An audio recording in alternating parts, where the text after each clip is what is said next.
citizens of the world, we are anonymous. And we are angry. Anonymous finds it a sad state of affairs when in the year 2017, we still have Nazi party flags flying high, and terrorists still killing for the Nazi cause. In a country where we went to war and regrettably dropped 2 atomic bombs on Japan to attempt to end this ideology, it is clear now that even a nuclear option does not work. On August 11th, more than 100 white men and women, carrying torches, marched at the University of Virginia, chanting "Jews will not replace us in blood and soil," and as they did, they surrounded peaceful counter-protesters near the statue of Thomas Jefferson, and began to beat them. There was little police presence. The following day, on August 12th, we witnessed what could have easily been called the Battle of Charlottesville. Early that morning, we saw militia members coming in with tactical gear, armed with loaded assault rifles, and standing by with riot shields emblazoned with KKK symbolism and white supremacist emblems. At every turn, the attacks began with them.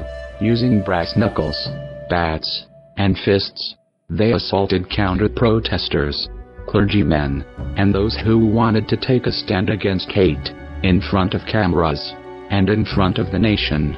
At the end of the day, we saw the result of that assault.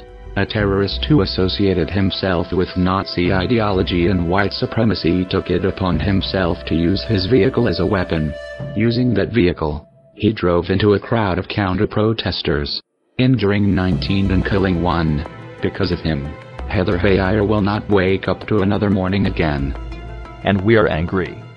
Angry because there is an administration in the White House that has sold its moral and ethical obligation to represent the citizens of the United States in exchange for individuals who believe they are simply better than those who do not look like them or follow their sadistic ideologies. We have witnessed once again the failure of the so-called president to lead. The next day, he releases a campaign ad targeting the press and calling them his enemies. In perspective, it took him more than 48 hours to call out these supremacists by name, and after intense pressure from his party and from the nation.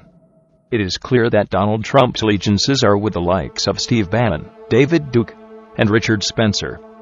Those who claim to stand for free speech, but only when it suits their agendas of hate. Those who believe that they indeed are the master race, and that anyone else deserves death.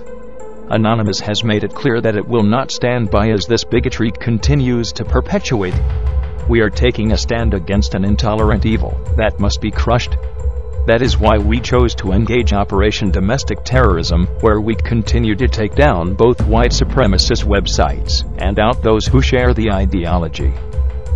Last night, in our crusade against them, they attempted to discredit us, and that came in the form of one Andrew Anglin, owner of the Daily Stormer.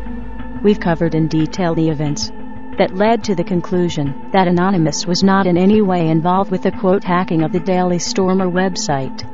It is true that Anon operatives were running attacks against it, but we were in no way involved with its defacement. This was a cowardly attempt by Anglin to discredit us and position himself as some sort of martyr for the supremacist cause. He failed miserably. With GoDaddy and Google terminating any partnership with him, his website is now in jeopardy and likely to be permanently shut down. And in using our name, he has made us angry. We've contacted anonymous members currently residing in Lagos, Nigeria. If you value your life, Mr. Anglin, you will need to flee the country. We will find you. We promise. And to everyone else who shares the white supremacist ideology, and that includes the likes of Richard Spencer, Jason Kessler, and David Duke, you are not safe. The blood of Heather is on your hands, and you will pay for it in blood. Anonymous will continue to out these supremacist Klansmen and make sure the proper authorities are aware of who and where they are. We will ensure their employers take swift action against them. There are good Americans in need of jobs, and it would be a shame for Nazis to be occupying them. To the Westboro Baptist Church. If you attempt to show up to Heather Heyer's funeral, it will be your last. Our campaign will not stop until your ideology of hate is dead and buried forever. You have all incurred our wrath. Our justice will be swift, and it will be righteous. We are anonymous. We are anonymous. We are anonymous. You should have expected us.